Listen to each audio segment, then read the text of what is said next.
नमस्ते दोस्तों, एक बार फिर मैं हाजिर हूँ अपने नए वीडियो के साथ जो बिहार विशेष पर आधारित है। इसमें है ऐसे सवाल जो बिहार के किसी भी परीक्षाओं में बार बार पूछे जाते हैं, चाहे वो बीपीएससी हो, चाहे बिहार एसएससी या फिर सचिवालय। इन सभी में ये सवाल बार बार पूछे जाते हैं। तो दोस्तों, वीडियो शुरू किया जाए। Start now.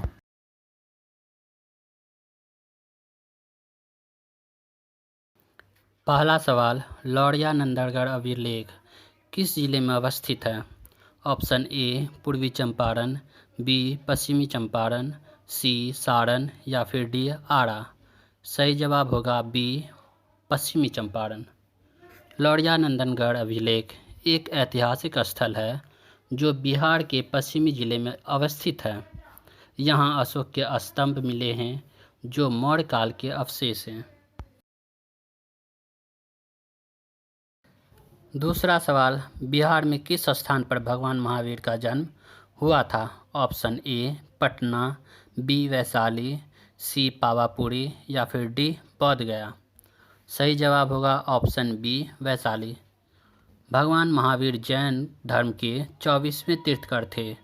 भगवान महावीर का जन्म करीब 2500 साल पहले यानी कि ईसा से 599 वर्ष पूर्व वैशाली के गणतंत्र राज्य में क्षेत्रीय कुंडलपुर स्थान पर हुआ था।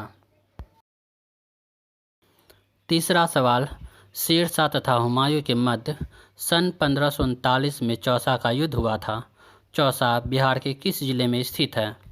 ऑप्शन ए बक्सर, बी गया, सी पूर्वी चंपारण या फिर डी वैशाली। सही जवाब होगा ऑप्शन ए बक्सर। दोस्तों, शेरशाह सूरी तथा हुमायूं के मध्य 1539 में चौसा का युद्ध एक उल्लेखनीय सैन्य लड़ाई थी। यह युद्ध 26 जून 1539 को बक्सर जिले के चौसा नामक स्थान पर लड़ा गया था। इस युद्ध में शेरशाह की जीत हुई थी। चौथा सवाल, दलहन अनुसंधान केंद्र की स्थापना बिहार के किस जिले में की गई है? ऑप्शन ए पटना में, बी सासाराम में, सी बेगूसराय में या फिर डी मुजफ्फरपुर में। सही जवाब होगा ऑप्शन ए पटना में। दोस्तों, दलहन अनुसंधान केंद्र की स्थापना बिहार के पटना जिले में की गई है। पांचवा सवाल, कांवड़ पक्षी विहार किस जिले में स्थित है? Option A Bhagalpur, B Katihar, C Gaya या फिर डी बेगूसराय। सही जवाब होगा ऑप्शन डी बेगूसराय। दोस्तों, कांवड़ पक्षी विहार बेगूसराय जिले में स्थित है। छठा सवाल, सूची 1 को सूची 2 के साथ सुमेलित करें और नीचे दिए गए कूटों में से सही उत्तर का चयन करें। सूची 1 में अभयारण्य का नाम है और सूची 2 में जिला का नाम। ऑप्शन ए गौतम बुद्ध वन्यजीव बेतिया, बी भीमबांध वन्यजीव पश्चिम चंपारण, सी वाल्मीकि नगर वन्यजीव मुंगेर और डी उदयपुर अभयारण्य गया। सही जवाब होगा बी 4 3 2 1 यानी कि गौतम बुद्ध वन्यजीव गया, भीमबांध वन्यजीव मुंगेर, वाल्मीकि नगर वन्यजीव पश्चिम चंपारण और उदयपुर अभयारण्य बेतिया। सही जवाब होगा। सातवां सवाल, गुरु प्रसाद सिंह द्वारा बिहार में अंग्रेजी समाचार पत्र दी बिहार हेरोल्ड का प्रकाशन कब किया गया? ऑप्शन ए 1876 ईस्वी में, बी 1875 ईस्वी में, सी 1873 ईस्वी में या फिर डी 1874 ईस्वी में। सही जवाब होगा बी 1875 ईस्वी में। दी बिहार हेरोल्ड बिहार का पहला अंग्रेजी समाचार पत्र था। इसका प्रकाशन 1875 ईस्वी में प्रारंभ हुआ। आठवां सवाल, कटैया जल विद्युत गृह का निर्माण किस परियोजना के अंतर्गत किया गया है? ऑप्शन ए गंडक परियोजना, बी कोसी नदी परियोजना, सी श्रीखिंडा परियोजना या फिर डी पश्चिमी सोन नहर परियोजना। सही जवाब होगा ऑप्शन बी कोसी नदी परियोजना। दोस्तों, कटैया जल विद्युत गृह का निर्माण कोसी नदी परियोजना के अंतर्गत किया गया है? 9वां सवाल, डचों द्वारा 1632 ईस्वी में बिहार के किस स्थान पर सर्वप्रथम कारखाना स्थापित किया गया था? Option A Patna, B Siwan, C Buxar या फिर डी आरा। सही जवाब होगा ए पटना। सर्वप्रथम डचों ने पटना कॉलेज की उत्तरी इमारत में 1632 ईस्वी में डच फैक्ट्री की स्थापना की। इनकी अभिरुचि सूती वस्त्र, चीनी, सोडा, अफीम आदि से संबंधित व्यापार में था। 10वां सवाल, बेगूसराय स्थित बरौनी तेल शोधक कारखाना किस देश की सहायता से स्थापित किया गया है? ऑप्शन ए सोवियत संघ, बी जर्मनी, सी ब्रिटेन या फिर डी संयुक्त राज्य अमेरिका। सही जवाब होगा ऑप्शन ए सोवियत संघ। दोस्तों, बेगूसराय स्थित बरौनी तेल शोधक कारखाना सोवियत संघ की सहायता से स्थापित किया गया है। 11वां सवाल, बिहार राज्य में सर्वाधिक एस्बेस्टस का उत्पादन किस जिले में किया गया है? Option A Kishanganj, B Rohtas, C Bhagalpur या फिर डी मुंगेर। सही जवाब होगा डी मुंगेर। दोस्तों, बिहार राज्य में सर्वाधिक एस्बेस्टस का उत्पादन मुंगेर जिले में किया जाता है। 12वां सवाल, बिहार में तुर्क सत्ता का संस्थापक कौन था? Option A Firoz Shah, B Iltutmish, C Aibak या फिर डी बख्तियार खिलजी। सही जवाब होगा डी बख्तियार खिलजी। दोस्तों, भारत में मोहम्मद गौरी के 3 सेनापति विजय अभियान चला रहा था, जिसमें से एक सेनापति मोहम्मद बिन बख्तियार खिलजी पूर्वी भारत में बिहार बंगाल तक अपना अभियान चला रहा था। बख्तियार खिलजी को गाजी इख्तियार के नाम से भी जाना जाता है। बिहार में तुर्क सत्ता की स्थापना का श्रेय बख्तियार खिलजी को ही जाता है। 13वां सवाल, निम्नलिखित युग में कौन सा युग्म सुमेलित नहीं है? एक तरफ विश्वविद्यालय का नाम है और दूसरी तरफ यानी कि सूची 2 में उसकी स्थापना वर्ष दिया हुआ है। ऑप्शन ए पटना विश्वविद्यालय 1917 में, बी मगध विश्वविद्यालय 1962 में, सी वीर कुंवर सिंह विश्वविद्यालय 1992 में या फिर डी चाणक्य राष्ट्रीय विधि विश्वविद्यालय 2000 में। इसका सही जवाब होगा डी चाणक्य विधि विश्वविद्यालय 2000 में। दोस्तों, चाणक्य राष्ट्रीय विधि विश्वविद्यालय पटना में स्थित एक स्वायत्त विधि विश्वविद्यालय है। इसकी स्थापना बिहार सरकार द्वारा वर्ष 2006 में की गई थी, ना कि 2000 में।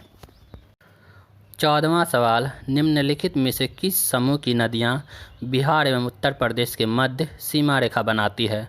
ऑप्शन ए कमला, सोन और बागमती, बी बूढ़ी गंडक, कोसी और गंगा, सी कर्मनाशा, गंडक और घाघरा या फिर डी उत्तरी कोयल, अजय और पुनपुन। सही जवाब होगा C option C Karmanasha, Gandak और घाघरा। दोस्तों, कर्मनाशा, गंडक और घाघरा समूह की नदियां बिहार एवं उत्तर प्रदेश के बीच सीमा रेखा बनाती है। 15वां सवाल, बिहार स्वराज दल की स्थापना किस वर्ष की गई थी? ऑप्शन ए वर्ष 1923 में, बी वर्ष 1924 में, सी वर्ष 1922 में या फिर डी वर्ष 1921 में। सही जवाब होगा ऑप्शन ए वर्ष 1923 में। 1 जनवरी 1923 ईस्वी में चित्तरंजन दास, नरसिंह चिंतामन केलकर और मोतीलाल नेहरू ने कांग्रेस खिलाफत स्वराज पार्टी नाम के दल की स्थापना की, जिसके अध्यक्ष चित्तरंजन दास बनाए गए थे और मोतीलाल नेहरू उनके सचिव बनाए गए थे। दोस्तों, आगे वीडियो शुरू करने से पहले मेरी आपसे ये रिक्वेस्ट है कि अगर आपने मेरे इस चैनल को सब्सक्राइब नहीं किया है तो अभी सब्सक्राइब कर लें और बेल आइकन को भी दबाएं, ताकि जब जब मैं वीडियो अपलोड करूं इसकी नोटिफिकेशन आपको मिलता रहे। और अगर आपकी कोई सलाह या सुझाव है तो आप मुझे दे सकते हैं। मैं आपकी बातों पर गौर करूंगा और उसे पूरी करने की कोशिश करूंगा। धन्यवाद।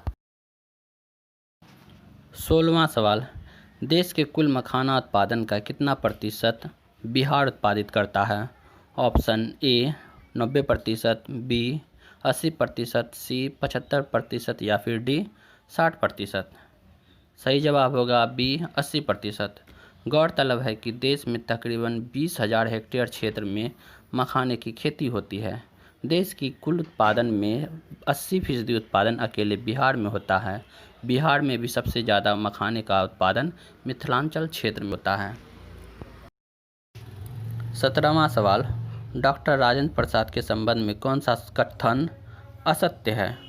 ऑप्शन ए भारतीय राष्ट्रीय कांग्रेस के 3 बार अध्यक्ष रहे, बी इंडिया डिवाइडेड नामक किताब लिखी, सी वर्ष 1916 में बिहारी छात्र सम्मेलन की स्थापना की, या फिर डी संविधान सभा के अध्यक्ष चुने गए। सही जवाब होगा ऑप्शन सी, वर्ष 1916 में बिहार छात्र सम्मेलन की स्थापना की।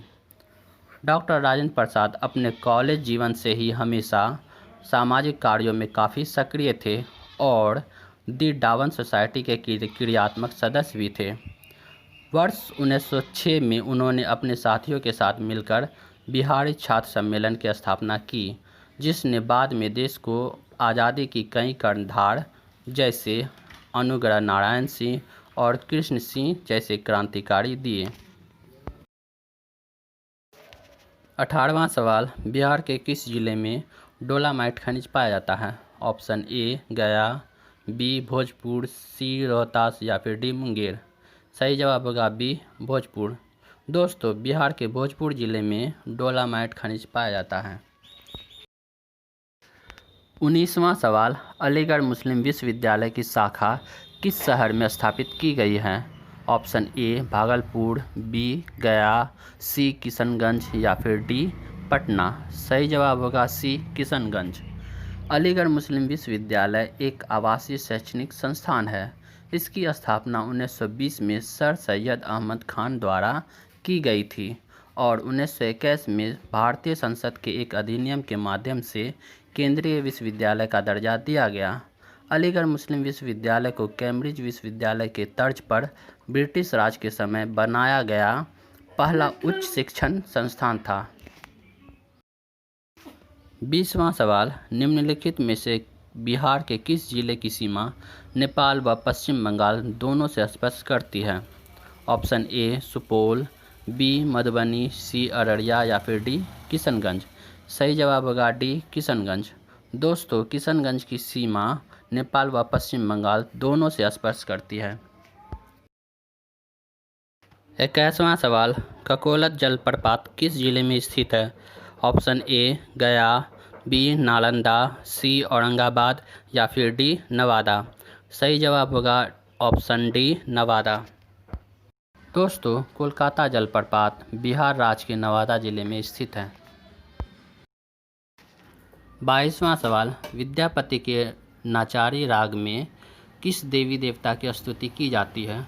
ऑप्शन ए विष्णु की, बी ब्रह्मा की, सी शिव की या फिर डी दुर्गा की। सही जवाब होगा सी शिव की। दोस्तों, महाकवि विद्यापति भारतीय साहित्य के अनूठे रचनाकार थे। उनका जीवन प्रसंग और रचना विधान असंख्य दंत कथाओं से भरा पड़ा है। महाकवि विद्यापति भगवान शिव के अनन्य भक्त थे।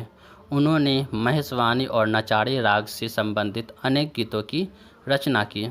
महेशवाणी में जहां शिव के परिवार के सदस्यों का वर्णन, देवादिदेव महादेव भगवान शंकर का फक्कर स्वरूप, दुनिया के लिए दानी, अपने लिए भिखारी का भेष, भूत प्रेत, नाग, बसहा बैल, मूसे और सयूर सभी का एक जगह समन्वय, चीता का भस्म शरीर में लपेटना, भांग धतूरा पीना आदि शामिल है, तो दूसरी ओर नचारी राग में एक भक्त शिव के समक्ष अपनी विवशता या दुख नाचकर या लाचार होकर सुनाता है।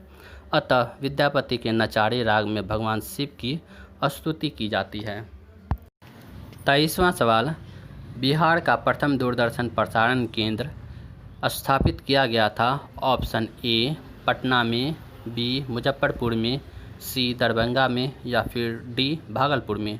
सही जवाब होगा बी मुजफ्फरपुर में। भारत में दूरदर्शन प्रसारण का प्रारंभ 15 सितंबर 1959 में हुआ। एक प्रायोगिक परियोजना के रूप में दिल्ली में दूरदर्शन केंद्र खोला गया तथा दूरदर्शन नाम से सरकारी दूरदर्शन चैनल की नींव पड़ी। बिहार में प्रथम दूरदर्शन प्रसारण केंद्र 1978 में मुजफ्फरपुर में स्थापित किया गया था। 24वां सवाल, बिहार सरकार द्वारा किस तिथि को बिहार दिवस मनाने का निर्णय लिया गया है? ऑप्शन ए 22 मार्च, बी 22 अप्रैल, सी 22 फरवरी या फिर डी 22 मई। सही जवाब होगा ए 22 मार्च। 22 मार्च के दिन साल 1912 में बिहार को बंगाल प्रेसिडेंसी से अलग कर नया राज्य बनाया गया। इसलिए हर साल राज्य सरकार 22 मार्च को बिहार दिवस मनाती है। 25वां सवाल, उत्तर नवपाषाण काल से संबंधित सामग्री बिहार के किस स्थान से प्राप्त हुए हैं? Option A Vaishali, B Chirand, सी बक्सर या फिर डी सोनपुर। सही जवाब होगा बी चिरांद। छपरा से 11 किलोमीटर दक्षिण पूर्व में डोरीगंज बाजार से निकट स्थित चिरांद, जो कि सारण जिले में है, का सबसे महत्वपूर्ण पुरातत्व स्थल है। घाघरा नदी के किनारे बने स्तूपनुमा भराव को हिंदू, बौद्ध तथा मुस्लिम प्रभाव एवं उतार चढ़ाव से जोड़कर देखा जाता है। भारत में यह नवपाषाण काल का पहला ज्ञात स्थल है। यहाँ हुए खुदाई से यह पता चलता है कि यह नवपाषाण काल, जो कि 2500 से 2345 ईसा पूर्व का काल माना जाता है, उस समय तथा ताम्र युग में आबाद था। तो ये था हमारा आज का वीडियो। उम्मीद करता हूँ दोस्तों आपको हमारा ये वीडियो ज़रूर पसंद आया होगा। अगर पसंद आया हो तो इसे सब्सक्राइब, लाइक, शेयर, कमेंट और हाँ, बेल आइकन को दबाना ना भूलें। अगले वीडियो में फिर मिलते हैं, तब तक के लिए इजाज़त दीजिए। जय हिंद।